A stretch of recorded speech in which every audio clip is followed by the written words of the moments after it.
আজকে আমি বানাবো কাঁঠালের কোপ্তা। কাঁঠালের কোপ্তা কারি, যেটা একদম কমপ্লিট ভেজ বানাবো আমি, পেঁয়াজ রসুন ছাড়াই। আমি প্রথমে কোপ্তা বানাবার জন্য প্রথমে কাঁঠাল আমি সেদ্ধ করে নিয়েছি। এরপর লম্বা লম্বা পিস করে কুকারে 3-4টে সিটি দিয়ে নিয়েছি। একদম খুব ভালো করে বয়েল করে নিয়েছি।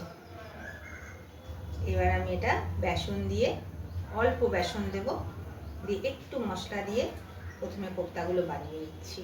তারপর দেখাচ্ছি আমি কি কি মশলা এটাতে দিয়েছি। এটা একদম পিওর ভেজ কোপ্তা কারি কাঁঠালের, ভীষণ টেস্টি লাগে, দেখতেও কত ভালো হয়েছে।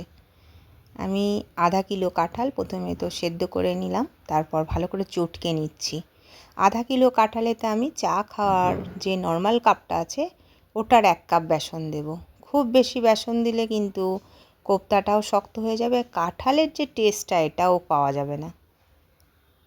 এবার বেসনটা মেখে নেবার পর এটাতে মশলা দিলাম, যেটা আমি গ্রেভির জন্য বানিয়ে রেখেছি। নিরামিষ মশলা, জিরে ধনে আদা গোলমরিচ কাঁচা লঙ্কা আর একটা টমেটো পেস্ট করা ছিল, যেটা থেকে আমি একটুখানি তো 2 চামচ এটার মধ্যে মিলিয়েছি। 1 চামচ গরম মশলা, নুন হলুদ মিলিয়ে ভালো করে আমি মেখে নিচ্ছি। এবার কোপ্তার আকারে আমি বানিয়ে নেব। এই শেপটা আপনি নিজের মতন করে দিতে পারেন। এই কোপ্তাগুলো কিন্তু আমি সর্ষের তেলে ভেজে নেব। আমার আধা কিলো কাঁঠাল দিয়ে 13টা কোপ্তা তৈরি হয়েছে।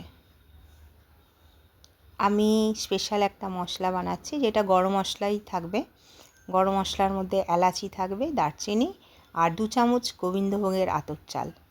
এটা ড্রাই রোস্ট করে ক্রাশ করে রেখে দিলাম। কোপ্তাগুলো আমার ভাজা হয়ে গেছে, 2 পিঠ লাল লাল করে। একটু স্টিমটা কমিয়ে ভাজবেন, তাহলে ভেতরটা খুব সুন্দর। এই কাঁঠাল তো সেদ্ধ করাই, তাও ভেতরটা খুব সুন্দর, বেসনটাও ভালো করে এটার সঙ্গে মিলে বেশ ভালো লাগবে। কাঁচা থাকলে তো ভালো লাগবে না।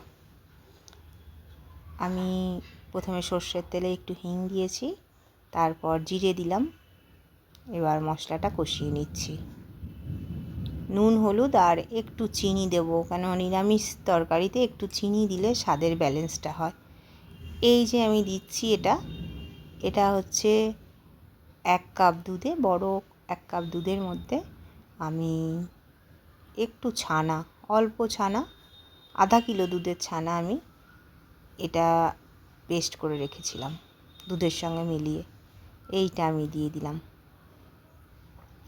ঝোলেতে কিন্তু এক্সট্রা করে আর জল দিতে হবে না, এটাতে এই ঝোলটা তৈরি হবে। এটা তো গ্রেভি হবে, অত ঝোল ঝোল হবে না। আর গরম মশলাটাতে যেহেতু আমার গোবিন্দভোগ চাল দেওয়া আছে, এটা কিন্তু একটু ফুটবে, তাই একদম স্টিমটা কমিয়ে কমসে কম 6-7 মিনিট ফোটাবার পর এটার মধ্যে আমি 1 চামচ ঘি, একটু কুচনো ধনে পাতা আর 2টো কাঁচা লঙ্কা আমি চিড়ে দিয়ে দেবো। নিরামিষ এরকম একটা কোপ্তা কারি বানালে না ভীষণ ভালো লাগবে ভাতের সাথে কিংবা পোলাওয়ের সাথে খেতে। আর এটা যে কোনো আমিষ তরকারির থেকে অনেক বেশি স্বাদের হয়। আমি দেখাচ্ছি কেটে কোপ্তাটা কত সফট হয়েছে, আর এটার টেস্টটা সত্যি একদম দারুণ হয়েছিল। আমার কোপ্তাটা তৈরি হয়ে গেছে, কোপ্তা কারিটা। এখন তো কাঁঠাল পাওয়া যাবে ভালো, এরকম কোপ্তা কারি কিন্তু এখন বানানো যায়। এখন 9 দিন নিরামিষে এরকম একটা রেসিপি রাখা যায়। এটা ভীষণ টেস্টি হয়, আর ভাত রুটি পরোটা পোলাও যারই সাথে খাবেন একদম দারুণ জমে যাবে।